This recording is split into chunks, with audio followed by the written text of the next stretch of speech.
I must be candid with you. I definitely disagree with both of you on a lot of things.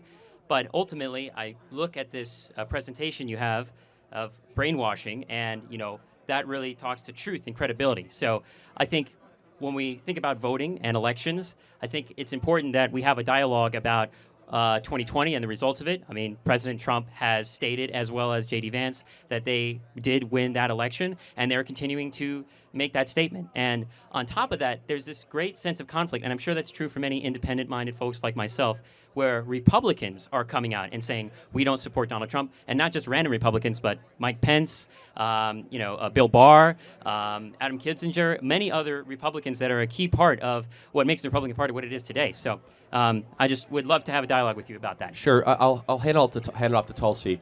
As an independent-minded voter, though, I encourage you to simultaneously look at former Democrats running for the presidency that are joining Trump's campaign. And you would agree that's equally interesting, right? Yeah, I agree. Absolutely. And I must say, by the way, thank you for your service, Tulsi. It's been great, seeing all the work that you've been doing. And my grandfather was in the Air Force, so I appreciate, all that good work. But so I guess that's an important question, is what is it that makes you switch from the Democrats to the Republican, knowing that these, fake elector schemes had happened and the denial of the election? I mean, how do you reconcile the two? Yeah. For me, always, even before I ran for Congress and all the way through to today, I've always been an independent-minded person. My interests have always been for the country and the Constitution and the people first, ahead of any partisan affiliation or politics, which is why during my 8 years in Congress, I was President Obama was in office for the first 4. President Trump was in office for the second 4. And I pissed off my own party when President Obama was in office because I criticized some of his policies when they were warranted. And similarly, when President Trump was in office. He and I don't agree on everything. He knows that, and I know that. We agree on the most important things, though, and that, to me, is really what's at stake in this election. To address the Republicans that you called out who are supporting President Trump, when you look at the through line through all of them, they are part of the warmongering elite uniparty of Washington, period. And they see Donald Trump as the biggest threat to them because he doesn't bend the knee to their interests and to the military-industrial complex. Well, from what they've stated to us, and what I believe is actually more accurate, to respectfully disagree, is that there's this issue of, for example, Donald Trump saying, I want to suspend the Constitution, I want to be a dictator on day one, essential pieces of democracy and the American freedom that we have. Yeah. So these fake elector schemes that happen, that we know happened, right? And we know didn't actually take place, these, mass voter fraud things that happened. These Republicans are actually talking about the democracy at stake. No, and this these is important interesting. So we believe that's all just bluster and cover, and I'm going to try to prove it to you. Please do. Okay? I'd love to. Can you find a single person that has gone against Trump that was a Republican that is against the Ukrainian war? That is against the Ukrainian war.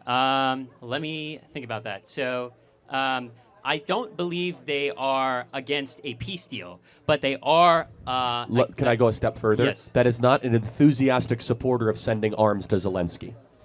Well, I mean, I don't believe that establishes whether or not... I mean, that's an incorporeal It's not a thing that gotcha, you're but let me talking tell about. you what Tulsi I mean, is it kind saying. of is, but go ahead. That's okay. So our belief system, and it's rooted in fact, is that they will cherry pick about Trump exaggerations or things that are widely misrepresented. Not a good use of our time to go through all that, because let's go more macro. Sure. Because foreign policy is really why they hate Donald Trump. Foreign policy is the life force of an illegitimate uniparty in D.C. that... But, I mean, at its core, though, wouldn't you all agree that the division within the Republican Party has been a large part a result of the aftermath of 2020? I mean, January 6th... There isn't division, though. You have a couple defectors like Liz Cheney and Adam Kinzinger that aren't even part of our worldview. Liz Cheney is now going around saying she supports Roe versus Wade. She was never a Republican.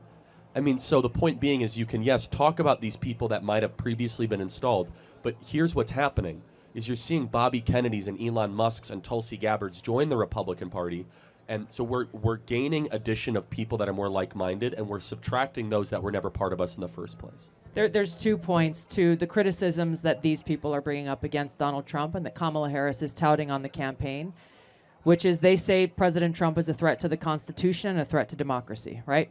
That's at the core of what your question and their argument is. Kamala Harris does not believe in free speech. Period.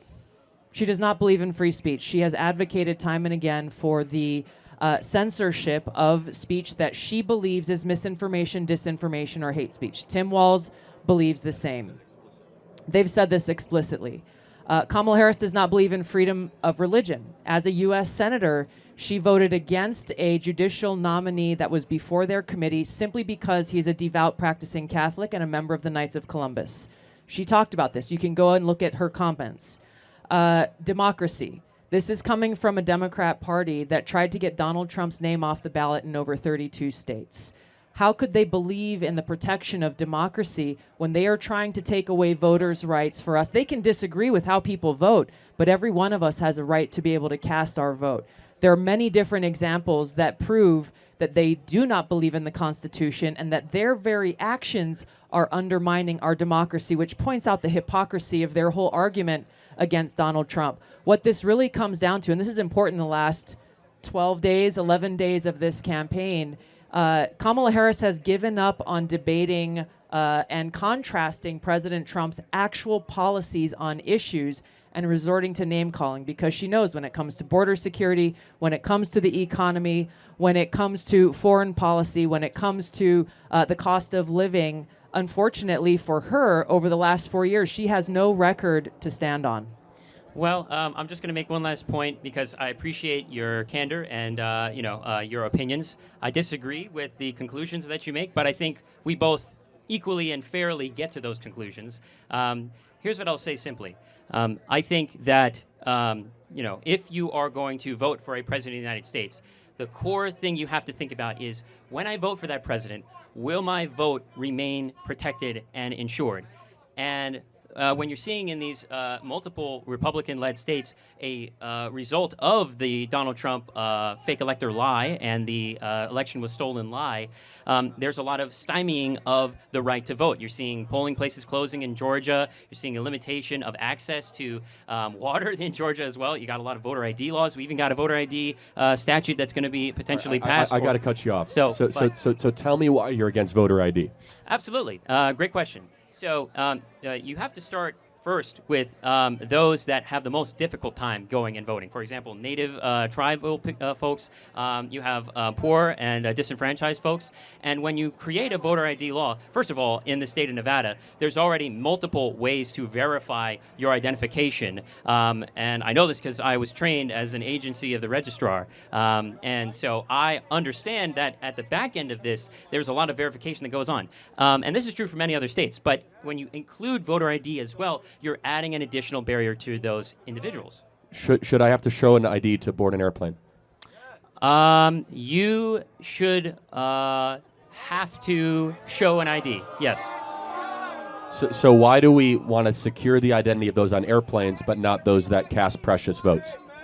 Well, there's a difference between a privilege and a right, as you stated yourself. And there's a privilege to take agree. an airplane. But don't you agree rights are more important to protect than privileges?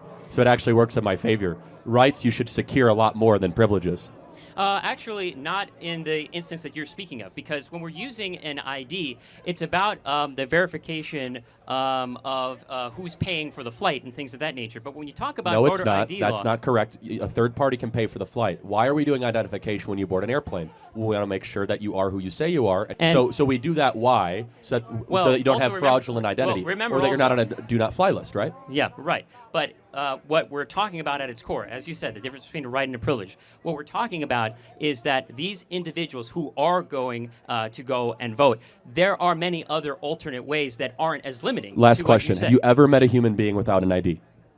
Have I ever met a human being? Yeah, there's multiple homeless people on the street that I've had the privilege of meeting and helping at food. How difficult is it to get an ID?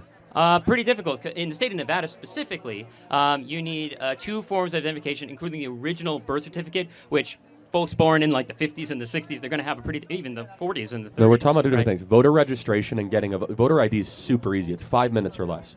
It's not in the state of Nevada specifically, because that's what we're here at. We're in Nevada. It's way more difficult, and I encourage you to do your research on how to get the ID here. Maybe it's different in where you're at, but in any case, I'll let you speak. No, it's fine. Thank you. I think it's astonishing that in order to rent a movie, board an airplane, in order to even sometimes get a dinner reservation, you needed to prove identification, but to vote, we don't care to secure identity, which I think is outrageous. Yeah. So. One last point I will make on that is that many of these. We can move on if the crowd's Yeah, let's not go to the next happy. question. So, Thank you. Anyway, thank you so Thank much. you. Appreciate it.